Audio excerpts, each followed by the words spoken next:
bend the legs. And you know, wrist movement at the top. 24-hour-a-day job with Etcheberry. I just feel like he just grinding me down. He certainly pushed me beyond what I thought was possible. Pat Etcheberry has established himself as the ultimate tennis-specific trainer over the past 2 decades. The very best have turned to him for fitness coaching and conditioning. Chief among them, Pete Sampras. He's a phenomenal trainer. I just felt like he knew the sport, had this respect where he was old school, and you felt that, you know, you got to do it or he's going to give you a hard time. You should go forward. I remember a few training sessions I had with him that, you know, kind of, the things sort of went through me, and, you know, just one of those runs that he... Kind of like what came through you at the U.S. Open, or are you referring to the other way. Regurgitation? The other way, okay. Yeah, the other exit. It was like, and I just, it's one of those things that I just end up doing it anyway, just because of Pat. You know, you meet him and you know he's got this sort of aura about him where he's just, he's in good shape himself, so you immediately respect him.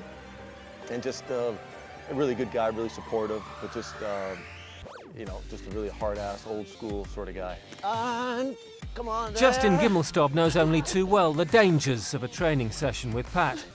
You can always work harder. Etch, who was the greatest player of all time in this that you trained? Pete never lost a match. Sampras undefeated? No, as a matter of fact, he almost killed you one time with the ball.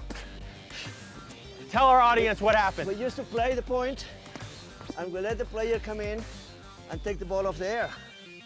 So Justin decided I'm coming in. We got a 5-kilo ball. Pete got a big grin on his face. He went as hard as he could. He caught it. Next thing I saw, his head on the ground, his feet straight up in the air. After that, I said, from now on, you got to let it bounce.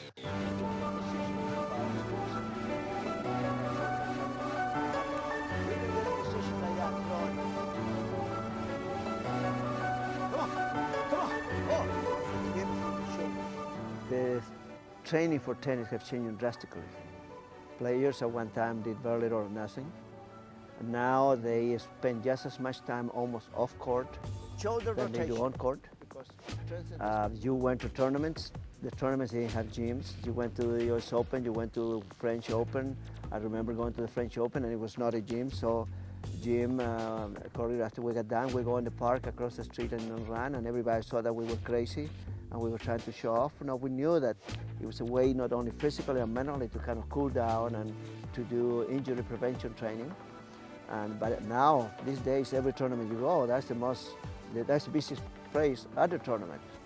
Well, I can tell you this about my days with Pat Etcheberry. The thing that he wanted most was something I never gave him, Justin, and that was vomit in the bushes, because he loved to make his athletes puke.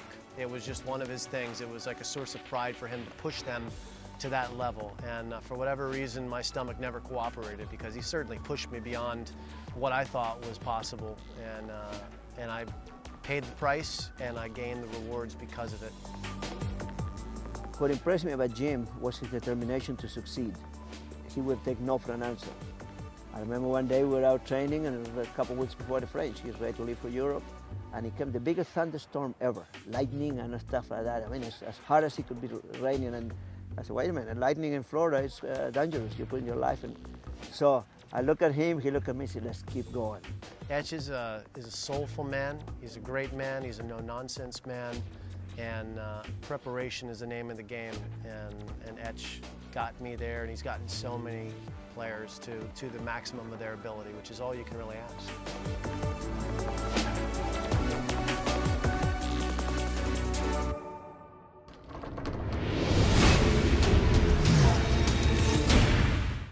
Next week on ATP World Tour Uncovered, presented by Rio. The best of the action from the finals of both Nice and Dusseldorf.